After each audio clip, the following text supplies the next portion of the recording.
Nalalapit na naman ang pasukan at sa mga nagbabalak ng mamili ng mga gamit pang eskwela, kabi-kabila ng matindahan ng mga bagsak presyong school supplies sa Divisoria. Balita hatid ni Tina Panganiban Perez. Hile-hilera ang mga nagtitinda ng school supplies sa Divisoria, sa magkabilang tabi ng kalsada, pati na sa Center Island.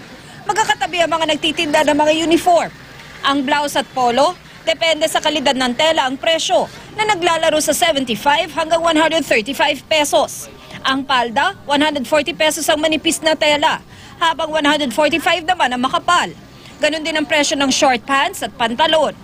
Maraming pagpipilian, pero kakaunti ang namimili. Mga pakensin niyan yun, marami naman. Ngayon, Kunti pa lang. Hindi konti pa lang. Kagaya ng... Kasi ang bayar naman dito, last 2 minutes, pagkatapusan na before opening ng classes. Kakaunti lang ang gaya ni Emily Dupalco na namili na. Bakit ngayon po kayo namimili? Para maaga. Maaga. Maano pa lang, kunti pa lang yung tao. Bakit ka dito sa Divisoria namimili? Mura. Pero kahit mura, naghahanap pa rin siya ng mga paraan para mas lalo pang makatipid. Tawag, tapos hanap-hanap muna bago bibili.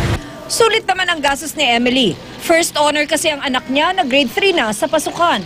Binili na po kasi ni mama yung mga gamit sa school eh. Tulad ng... Mga notebooks, papel, tapos lapis po. Anong promise mo kay mama pag nag-start ng school? Promise ko po na gagawin ko po yung lahat para matuwa po sila. Kakaunti pa rin lang ang mga bumibili ng mga sapatos. Kapag ganito kaliit yung school shoes, 180 pesos. Pero kapag ganito kalaki, mas mura, 150 ito. Pero ito ay 280.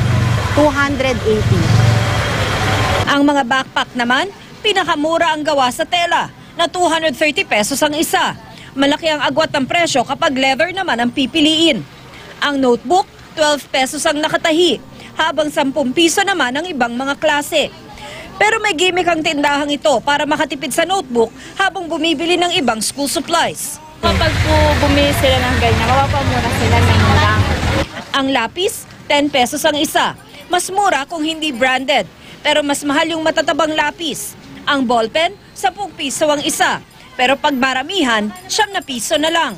20 pesos naman ang gunting. Ang crayons, 60 pesos ang 24 colors. Ang plastic cover na 5 metro ang haba, 3 for 100. Habang 20 pesos naman ang tape na pandikit. Ang pad paper naman, 10 pesos. Pera na lang ang 1/4 pad na 3 for 25 pesos. Ang presyong Divisoria, mababa pa sa suggested retail price ng Department of Trade and Industry sa ilang branded school supplies. Ang mga hindi susunod sa SRP, pwedeng maparusahan sa ilalim ng Republic Act 7581 o Price Act. Kasama rito ang kulong, multa at kanselasyon ng prangkisa. Tina Panganiban Perez, GMA News.